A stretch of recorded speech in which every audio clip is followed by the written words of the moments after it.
Section 1. You will hear a conversation between a customer service representative and a customer who demands a full refund. First, you have some time to look at questions 1 to 4.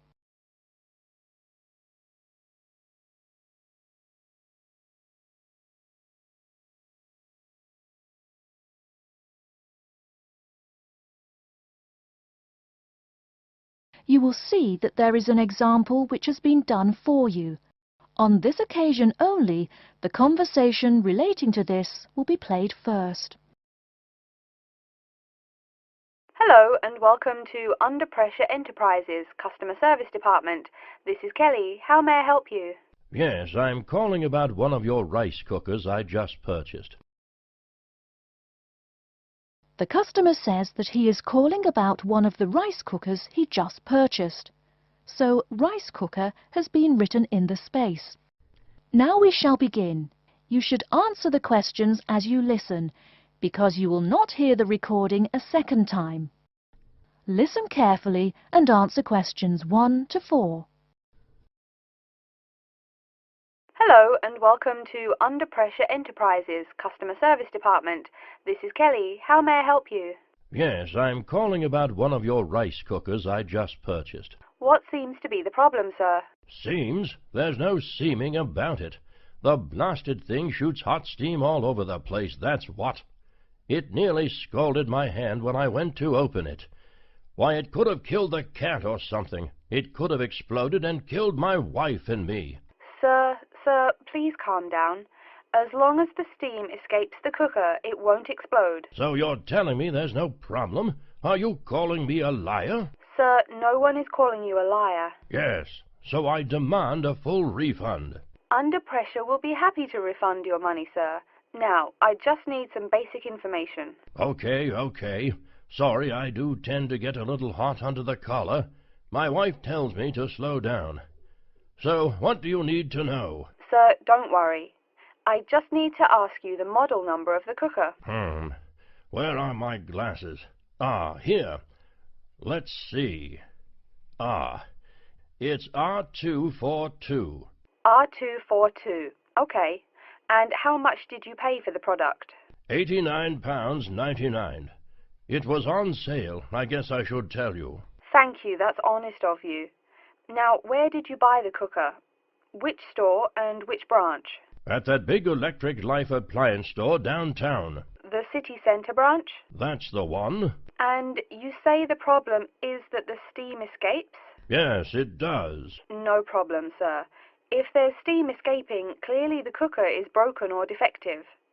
So we have an R242 cooker with an escaping steam problem. It was bought from Electric Life City Centre branch for $89.99. Is that correct? Yes, that is correct. Oh, I nearly forgot. When did you buy the cooker? Just as soon as my wife got the crazy idea she'll live longer if she stops eating good English food, roast beef and mash. No, all she says she wants is rice and vegetables and sauces you'd not soak your feet in. Before you hear the rest of the conversation, you have some time to look at questions 5 to 10.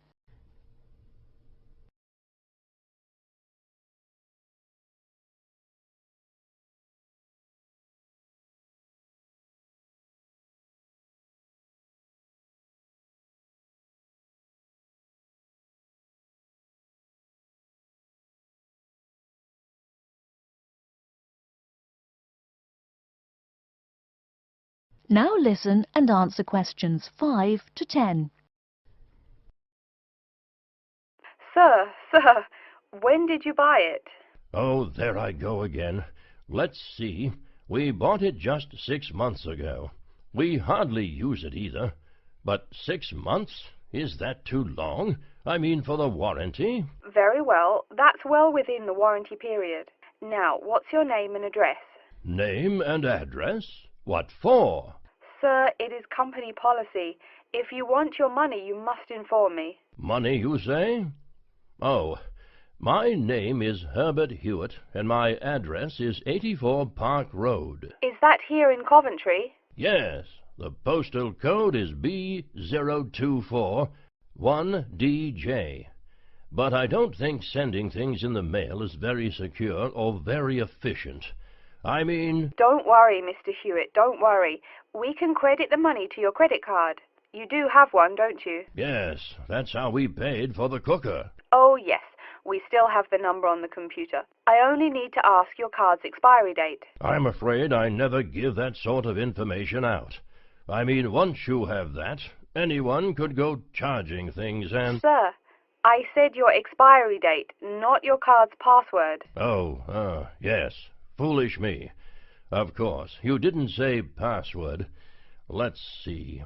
That will be April 2008. April 2008. Very well. Your card still has nearly 2 months left to go. We'll get that refund right to you, probably by 5 o'clock this evening. You had better. If I don't get my money... Wait.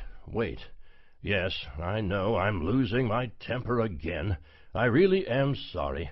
I haven't had my medicine today. And, sir, just one more question for our records. How often do you go shopping at the city centre branch? Oh, well, it's hard to say. I suppose maybe once a month.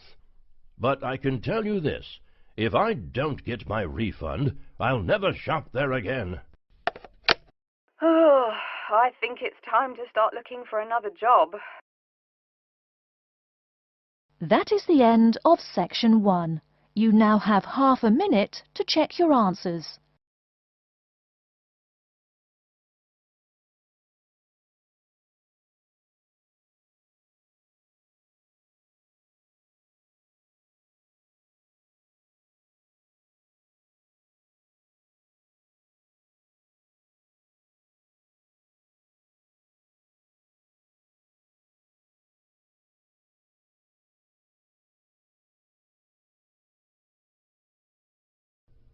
Now turn to section 2.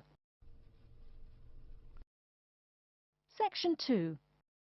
You hear a talk by a counsellor from the University of New South Wales, who will introduce some useful facilities and services on the campus. First, you have some time to look at questions 11 to 15.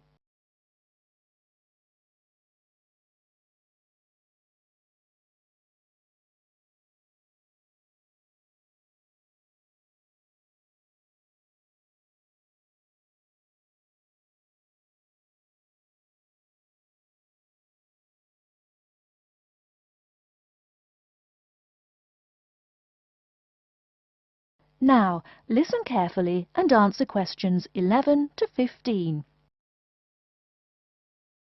Hello everyone, and welcome to the University of New South Wales. The first thing I'd like to do at today's orientation session is get you all oriented.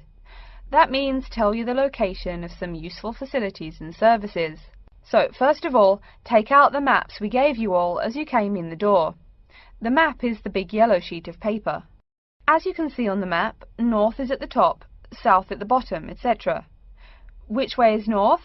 Well, look through that window on my left, your right. See the rising sun? That would have to be east. So north must be directly behind me. Now, we're at the campus main gate. The recreational facilities are on my right hand, and its opposite is the student centre. No questions? Good. Pretty easy, right? Okay. Did everyone eat breakfast at the student food service this morning? Was the food good? Yes, I am joking. I've eaten there too. So, after a meal like that, you must be eager to go to a doctor, right? Well, I have good news for you. The Student Health Centre is located about half a kilometre straight north of here. Look on your maps. You see the street on the east side of this building? Ned Kelly Avenue? Just follow that about 500 metres and the health centre will be on your left at the 3rd cross street.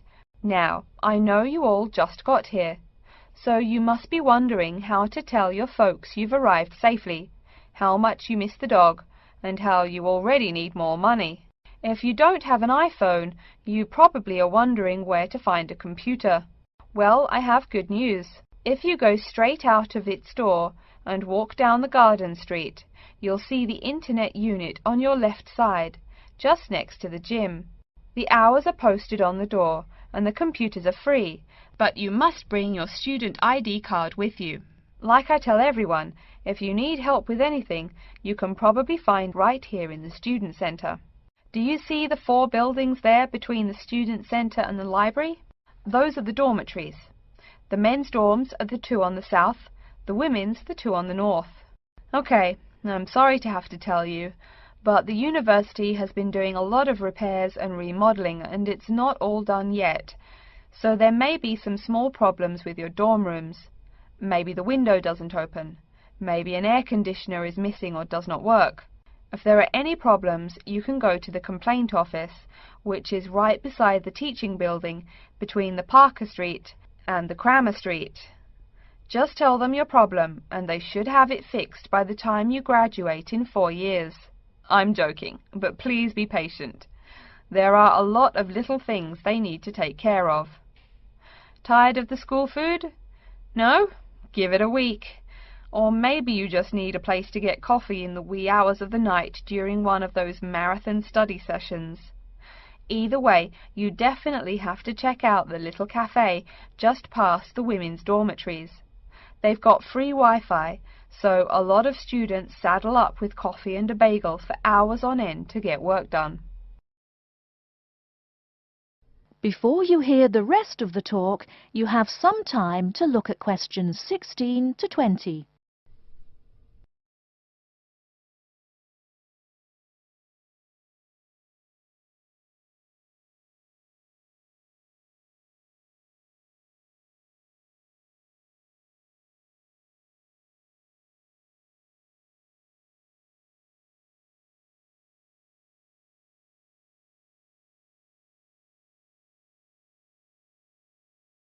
Now listen and answer questions 16 to 20. As for the dorm rooms, I have some bad news and some good news. The bad news is the rooms are small and you'll probably be sharing space with at least 3 other students. The good news is that each room has its own bathroom. What's good about sharing a bathroom with 3 strangers? Good question. Okay, call it bad news and worse news. Hey, maybe try this for good news. Each dorm has a kitchen. If you want to make snacks or meals, you can do it there. You can buy food containers at any campus convenience store, so you can store your food in the kitchen. But a word of warning, you should definitely write your name on your food containers. Sad to say, there are food thieves among your fellow students. Speaking of thieves, a word about security. I mean, this is Australia, and we do get drunken bushrangers wandering onto campus. Each of you will be given a key for your dorm room. Don't lose it.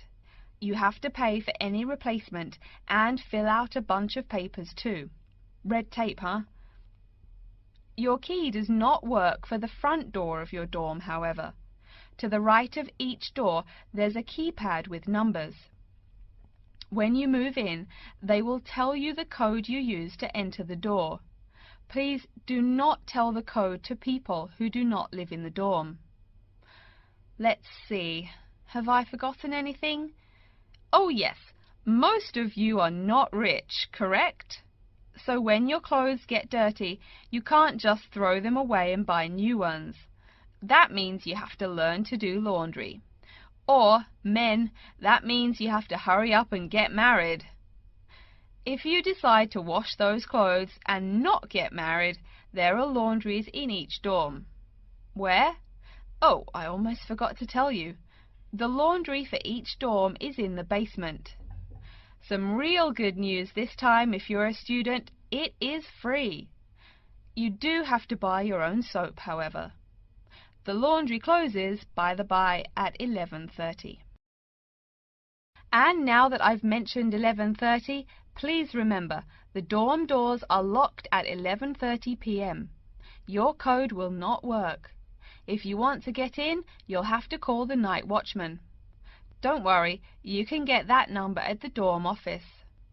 Yes, the dorm office and the complaint office are the same office. All right then. Before we continue, are there any questions? That is the end of section 2. You now have half a minute to check your answers.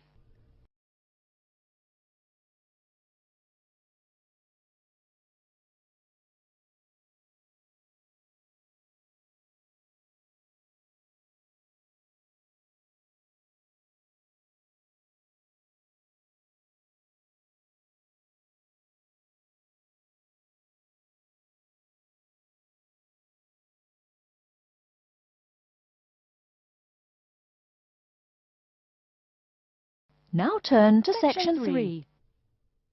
You will hear 2 students called Betty and Bruce talking to Professor Dundee about their own presentation. First, you have some time to look at questions 21 to 24.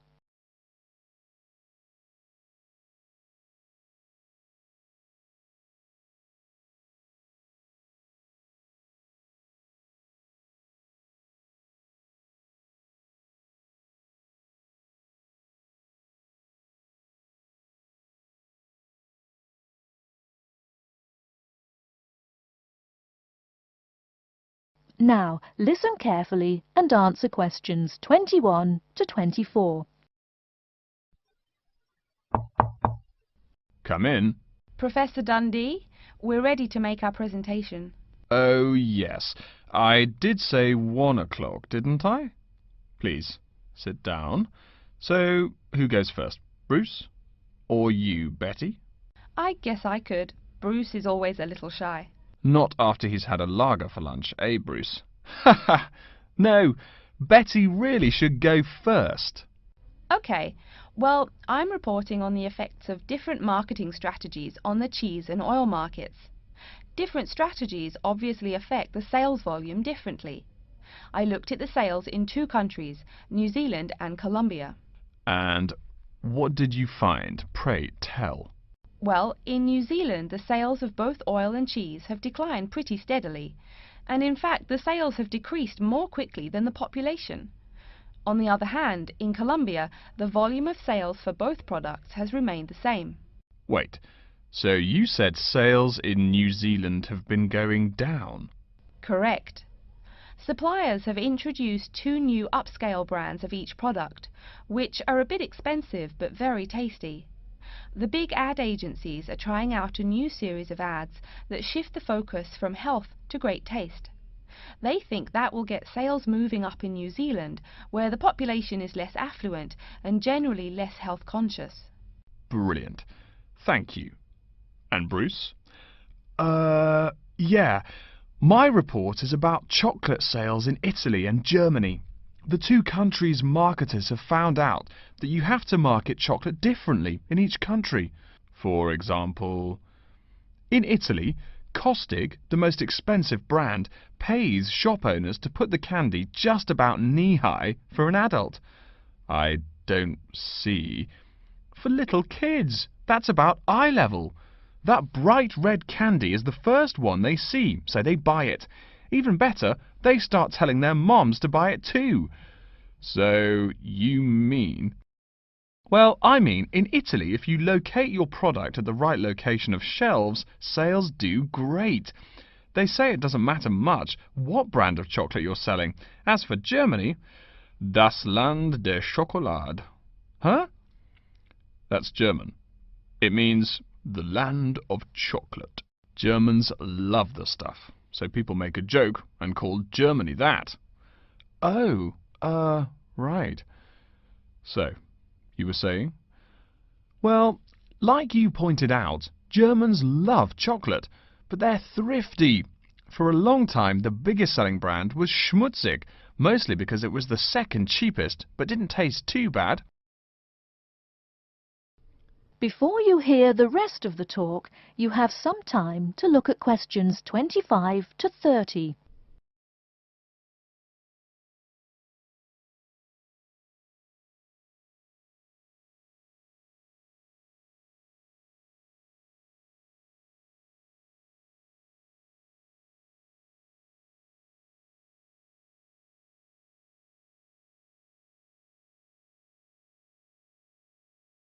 Now listen and answer questions 25 to 30. Again, brilliant. A pretty good job, both of you. Tell me, what do you plan to investigate next week? I'm especially interested in the effects of colour on sales of products, so I'll be looking at ads for cosmetics and cleaning products in the local market.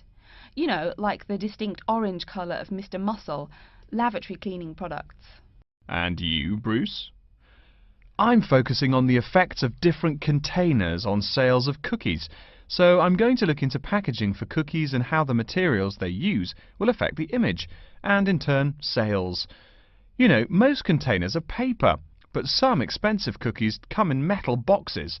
The shiny metal boxes catch people's attention, and the image remains in the memory longer. Well, it sounds like you two are all set. But as always in this course, I urge you both to pay much more attention to the advertisement extensions. That's often the key. All right? Any questions for me before you go? No, I think I'm all set. Thanks. Me too. Thanks, Professor Dundee. See you later. That is the end of section 3. You now have half a minute to check your answers.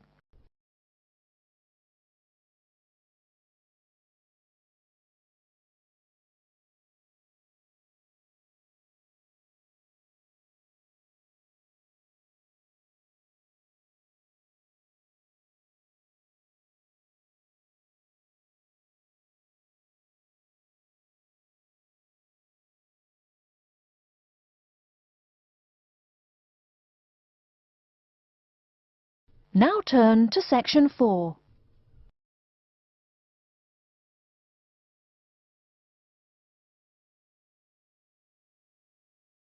Section 4. You will hear an introduction of the exhibition named 2 Centuries of the Bike. First, you have some time to look at questions 31 to 40.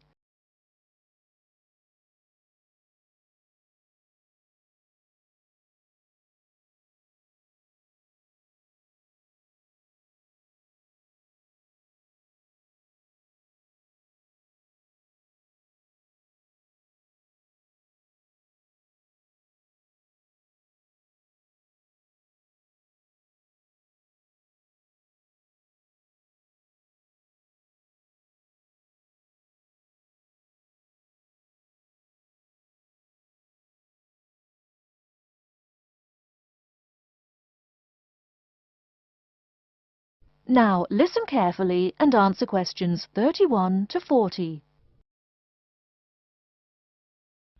Good afternoon, ladies and gentlemen. I'd like to take this opportunity to welcome you to our exhibition, 2 Centuries of the Bike.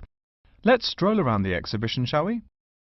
Although there were a few early efforts back in the 1700s, you didn't really see many bikes till, say, the 1830s in England.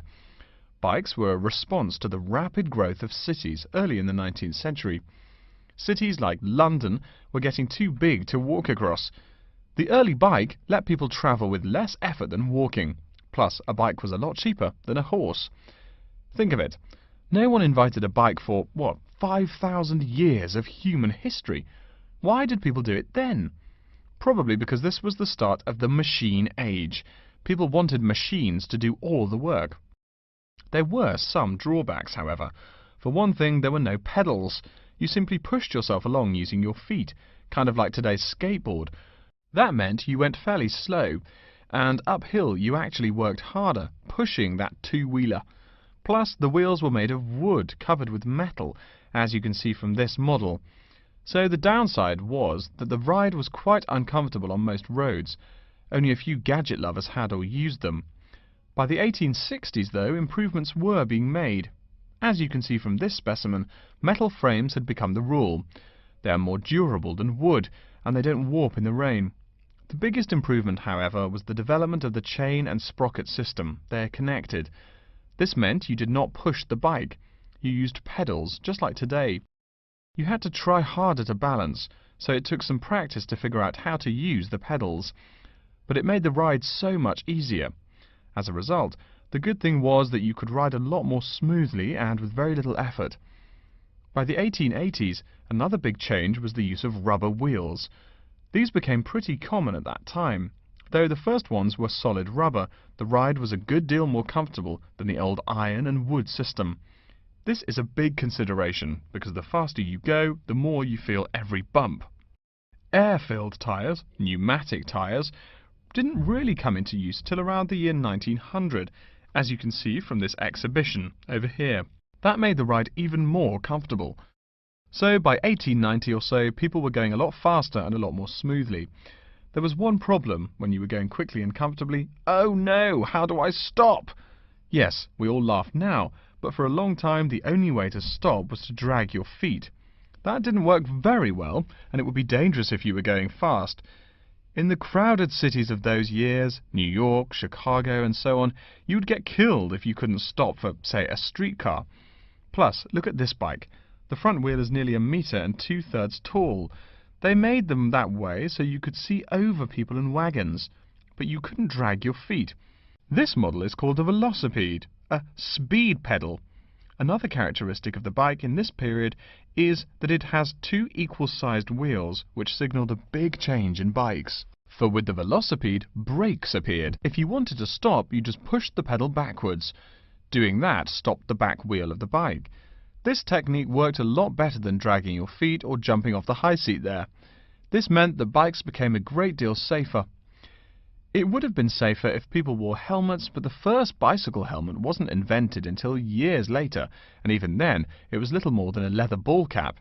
It really wasn't until the 1970s that the bike helmet was modified to provide some real protection. Before continuing on to look at developments since the 1890s, let's say a word more about safety. Everyone knows if you're going downhill, you can get going dangerously fast. To go more than 100 kilometers an hour isn't all that difficult, but even on level ground, it's easy to go too quickly. On a city street, today's bicycles can be ridden at a speed of over 40 miles an hour over a short distance. That's about 64 kilometers an hour. Remember, you're on a bike, not in a car. There's nothing to protect you. People are killed in single bicycle accidents every day, just from hitting the road. A good rule to remember is, if you're going faster than the cars, slow down. And please wear a helmet. Nearly 1/4 of the epilepsy cases come from head injuries in accidents on bikes and motorcycles. I don't mean to scare you, but safety is everyone's business. What? Now that's a good question. Why are today's bikes so much faster? Well, it's not just that today's athletes are faster. The answer is partly mechanical. If you look closely here at the back wheel, you'll see a number of gears. Changing gears is what makes those fast speeds possible. You can shift gears depending on the terrain and how hard you wish to pedal. So you can put it on a higher gear for downhill and a lower gear for uphill travel to make it easier to climb that slope. You'll notice this gear shifting mechanism is attached to the back wheel, and when the rider shifts on the handlebar gear shifter, the chain moves to the appropriate sprocket. And, speaking of changing gears, let's look over here at our Tour de France exhibit. That is the end of section 4. You now have half a minute to check your answers.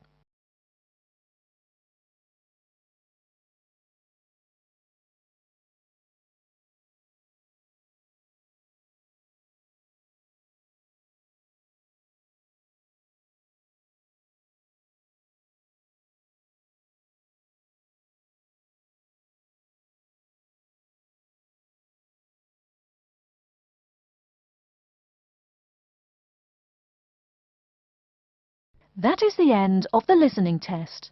In the IELTS test, you will now have 10 minutes to transfer your answers to an answer sheet. An answer sheet. An answer sheet. An answer sheet.